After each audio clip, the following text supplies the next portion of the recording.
Morning everyone, Brian McManus Real Estate Market Update, week 34, August, and spring is sprung, you'd have to say. We're in sunshine today, which is fantastic, and the market is certainly moving along. What we're going to do is do a general market. We're going to move away from being market specific to hotels, motels, caravan parks. And then we'll talk the general market across luxury homes, Paddington, eastern suburbs mainly, we're a bit over the bridge. And also we'll talk the Northern Rivers market, Riverina as well. So there's going to be a bit of a change in content as we move through. But in saying that, it's amazing going back over some of my early notes, and in those early days pulling on family really as coaches. Didn't have American coaches back in the 80s, so unlike now where I've got two American coaches that I am in contact with daily, almost. So it's evolving, but it would go back. We go back over new systems and schemes and all those sorts of things. There was a highlight, I think it was last week or the week before, a resi agent doing extremely high volume, I'd have to say, for Australian standards. 400, reportedly 430 odd sales in a calendar year, which hats off to him. But he was pulled up for overquoting, getting buyers in by underquoting, sorry. It's a wee bit unfamiliar territory. Underquoting to get buyers in, and then selling. A complaint that's been in the market for probably forever, and that goes across stock, it goes across fruit and veggie,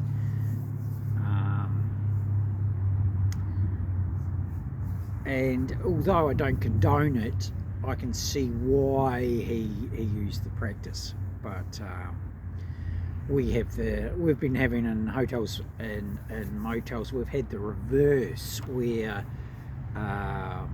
we've overquoted, and unfortunately as the marketing period would go through the marketing period, we find out more things. And with businesses, especially with the accounts and even the buyer scenarios and the changing conditions for lending for commercial properties. So all in all, the auction system works. It was good to see Brian Whiteout with this franchisee at the time. I think Brian went out there 6 months ago to help them out. He has parted company with Ray White, which in a way is a bit of a shame, but so be it. It tends to happen once, there's a few examples of this over time, where the agent outgrows a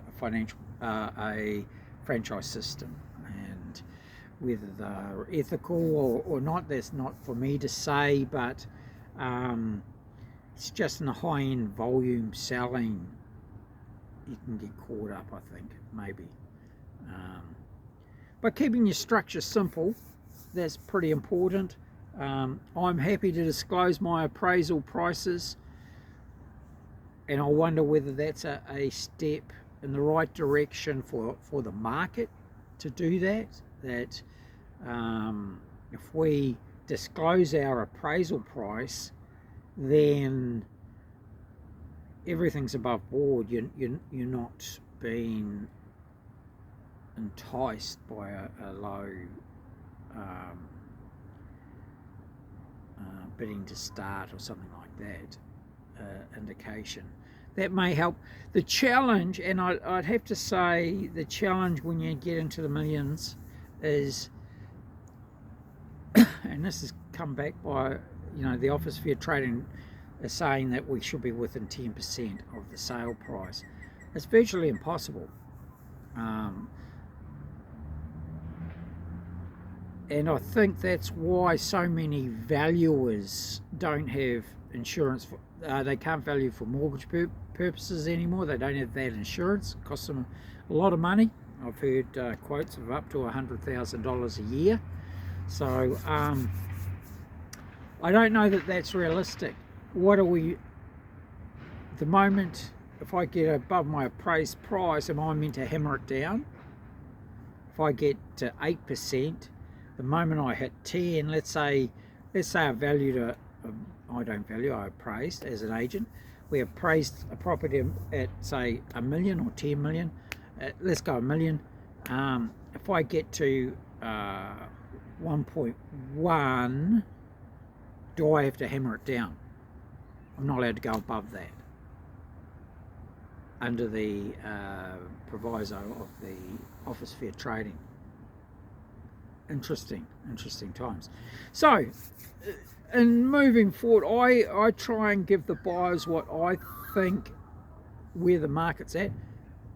The challenge is when the vendor puts their reserves up, and we can't do anything about that. And I've struck that over the last 12 to 24 months, where it's almost the reverse of what has happened there in Sydney, where we get to auction and the buyers have done the same thing. They've spent money on brokers and solicitors and sometimes the building inspections, all that sort of stuff. Get to auction, and when we think it's going to be a reserve of $1 million, the vendor's gone 1.5, or we think it's going to be 500. The vendor's gone to 700. We think it's going to be 10 million. The vendor's gone to 13 million. And I can't. We have no control over that either. So what are they going to say? If you don't sell it at 900,000 or 9 million, and it gets passed in, are you going to say that the agents are fault? I think there's a lot of flaws in the Office of Fair Trading at the moment using that guideline. Anyway, so how we overcome it is, I'm happy. Somebody asked me, I'm happy to talk about that appraised price, and that's just the legal part of what we do. Moving along to we struck over the weekend. It's interesting. The cost, and this has always been in the marketplace. The cost of a discounting agent. So saving yourself 2% on my fee, for instance. You're going to say, let's say at $1 million, you're going to save yourself $20,000. At 10 million, you might save yourself $200,000. Now, the cost, that's the saving. You're assuming that discounting agent who has to discount their fees to get your business, you're assuming they're not going to discount your price, or that they have the same or better skills than I've got over 39 years and the other experienced agents. So the cost of taking on a discounting agent at 1 million is 200,000. At 10 million could cost you $2 million, and they're saying about 20%. So, and this is just a rule of thumb, where on earth could they cost you that? Well, it's at the sale price, obviously. So at the sale price, an agent, let's say that they've got the same experience as me, over 30 years. Where do we where do we gain that in the sales price? We gain that at the crucial points where it's qualifying the buyer, working the buyer up, closing the buyer, and maximising the sale price. So that could be in the auction call, that could be prior to auction, that could be prior to auction offer. All these points, important points in the process. This is where the discounter, they don't have that experience, and so they discount their fee to get your business. So you've saved yourself 20 and cost yourself 200. They're the things you've got to throw about, and you might go for the discounter, and I have no problem about people doing that. You know, they've got to get some experience, and man, they might as well use your property to get that experience. If that's what you're happy with, you hire somebody with a lot of experience while you pay for that experience, and you also gain in your end result benefit. So that's what we came up about over the weekend. We were underquoted by over 2% in fees, and when you look at the experience and the volume of sales or number of sales, that's what you're paying for. And it comes back to even when you look at back when I started in 86, you know, we're selling 2 or 3 a week just to hold our desk. You know, I was lucky enough to start out at a franchise leader in Queensland, and it was just, we had over 300 listings, I think, by back then, and you had to have stock knowledge, you had to have marketing knowledge, you had to list to hold your desk. So those sorts of things certainly help out. Moving forward, week 30, we are week 34, and we are looking at our next auction. We've got 14 days until we cut off, and that auction is the 26th of September. So pretty excited about that. And we have we've upgraded our marketing campaigns accordingly to specifically target the buyers that we need in the specific market. So I think that's important. It has changed, markets changing dramatically. We're seeing we've moved into a high bracket of social media responses, so we're only updated per million now with Google, and that's I suppose it was bound to happen. We are an independent, and usually I didn't think it would happen this quickly, but they're considering, they've put us into the corporate arena, and I don't mind that. It's just ours is specific. We don't have the resources to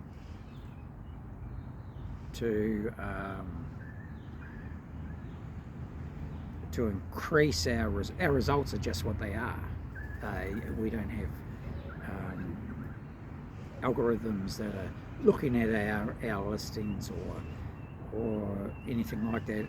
We just tick over 1 million every 3 or 4 weeks, and that's just the way it is. Our marketing, our social media marketing is going through the roof. Over about 100,000 new viewings every 3 days, which is pretty good. And it just tells you that we've got access to over 11 million viewers at the moment.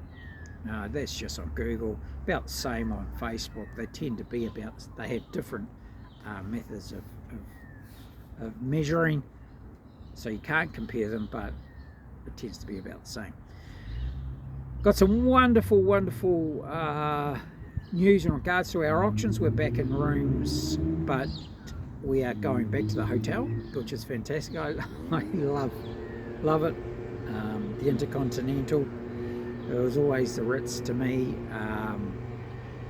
We have spent the last 12 to 18 months out of it, probably 12 months out of the Intercontinental. We had a wee bit of trouble with communications, not getting mobile phone coverage in there, so we got around it using their connections with bidding online opposed to any phone bidding. Couldn't do any phone bidding, but we've overcome that, hopefully. So yeah, we'll be going back into the Intercontinental, which is fantastic. Great venue, and I have to say the best result causing venue. And that goes back to the 90s when the ballrooms were open and multiple auctions on the night. You won't see me in a dinner suit anymore, but certainly it's an exciting place to call auctions and sell them, which is the most important part. So we have got our new website up and running. That is, we're on to about the second version, I think. We'll probably be moving on to our third version by the end of the week, and that's pretty exciting. As it evolves, we were actually down for probably off and on, probably 2 months. It was up and down and up and down, and then finally we've got what we've got, and it's exactly what we wanted. But it will start evolving as the new stock comes in. It's certain parts of it are locked just as a precautionary measure, but as there's got to be 6 different areas that will open up. We did have a problem where you had to scroll through or look at different parts of the market that you went in, but now you can look at your specific market. Just go in there, have a look, and it's just a lot tidier and easier on phones. Now we're out and about listing auctions at the moment. As I said, we are 14 days we've got until we close off. So once that happens, we'll have our September auction. Give me a call, Brian, 040-297-0217, Brian at brianmcmanusrealestate.com. Let's get the appraisals done, get the pre-list kits out to you, you get them returned, and we can get the marketing done. Love to hear from you.